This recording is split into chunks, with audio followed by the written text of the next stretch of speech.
Billy thought the car made him look like he was doing better. Not rich, not flashy, just better.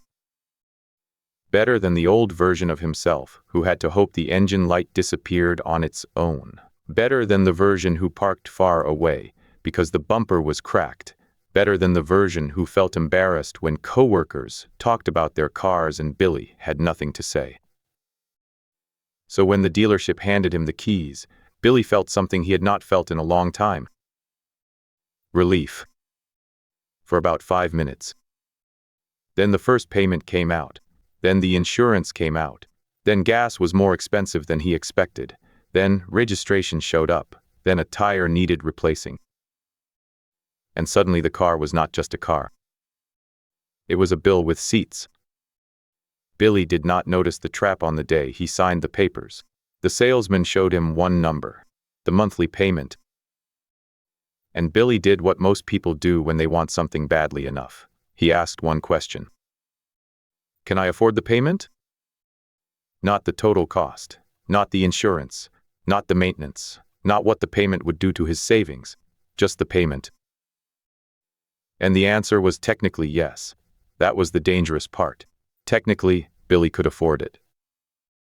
If nothing went wrong, if groceries stayed normal, if rent did not rise, if his phone did not break, if no one got sick, if the old credit card balance stayed quiet, if life behaved perfectly. But life does not behave perfectly. Life behaves like life. And now every normal problem had to squeeze past a car payment first. Before the car, Billy had a little room. Not a lot, but enough to breathe. Maybe $200 left after bills. Maybe $300 if he was careful. That money was supposed to become an emergency fund. It was supposed to become the beginning of a better month. Instead, it became a payment, then another payment, then another. Billy told himself it was normal. Everybody has a car payment. Everybody pays insurance. Everybody complains about gas. And that sentence made the trap feel less like a trap, because when everyone is carrying the same weight, the weight starts to look responsible. But Billy's bank account did not care what everyone else was doing. It only cared about the math. Here was the math Billy avoided. The car payment was $480. Insurance added $170. Gas averaged $220. Basic maintenance, tires, oil changes, and registration added another $100 a month when Billy spread it across the year. That was $970 a month before anything broke. Almost $1,000 just to keep the car in his life. And the painful part was not that Billy needed transportation. He did. The painful part was that Billy bought transportation and accidentally bought pressure. He bought a nicer version of stress. At first, the stress was invisible. The car looked clean. The interior smelled new. The dashboard glowed. People noticed. One coworker said, "Okay, Billy, I see you." And Billy smiled like the compliment did not matter. But it mattered. That little sentence made the payment feel worth it, for a while. Then the compliments stopped. The payment stayed. The car became normal to everyone else. But it never became free to Billy. Every month, the same money left. Every month, Billy tried to make the rest of his life fit around it. He skipped saving. He delayed paying extra on debt. He told himself he would invest later. He bought cheaper groceries, then felt too tired to cook. He picked up food on the way home, then felt guilty in the parking lot. And every time he looked at the car, he felt two things at once: pride and pressure. That is what being car poor feels like. It is not always dramatic. It is not always someone driving a luxury car they clearly cannot afford. Sometimes it is a normal person in a normal car with one number that is too large for their life. The car becomes the reason nothing else can grow. No emergency fund, no investment habit, no cushion, no peace. Just a vehicle that moves forward while the owner stays stuck. Billy finally felt it on a Thursday night. He was sitting in the driver's seat outside his apartment, not going anywhere. The car was off. The parking lot was quiet. His phone was in his hand. One app showed the car payment. Another showed the credit card balance. Another showed his checking account. And for the first time, Billy stopped defending the decision. He stopped saying, "I deserve this." He stopped saying, "At least it is reliable." He stopped saying, "Everybody pays this." He asked a better question. What is this car costing future me? Not just this month, future me.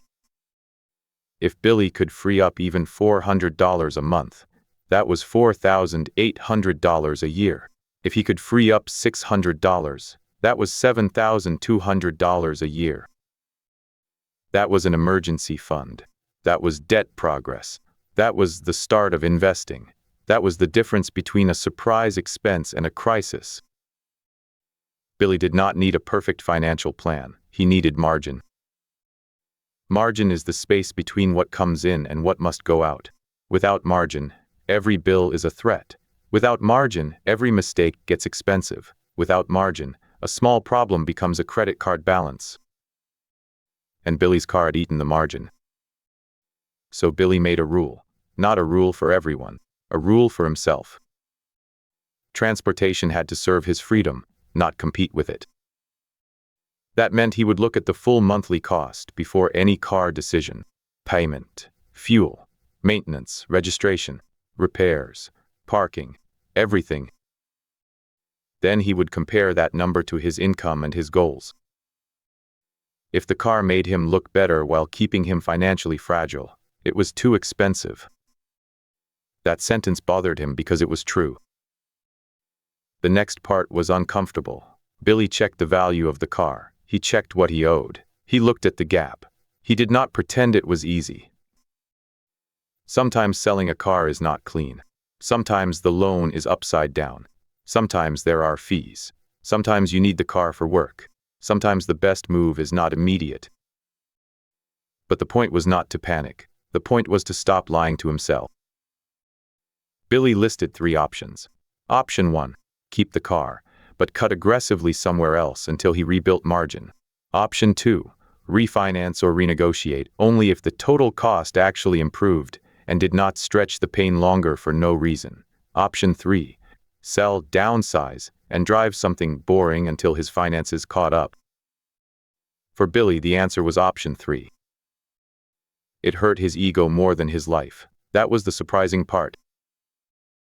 The car had felt necessary because it protected an image, but once Billy admitted that, the image got weaker.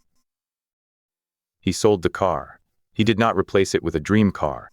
He replaced it with a reliable used car that no one complimented. No one said, "I see you." No one asked for a ride just to look at the interior. No one cared. And at first Billy cared that no one cared. Then the first month passed. The lower payment hit. The lower insurance hit. Gas was cheaper. His checking account did not drop as far. For the first time in months, Billy had money left before the next paycheck. Not a fortune, but margin. And margin changed his behavior. He put the first extra $300 into a starter emergency fund. The next month, he did it again. Then he paid more than the minimum on a credit card. Then he set up a small automatic transfer for investing, not because it would make him rich overnight, but because it trained him to build before he spent.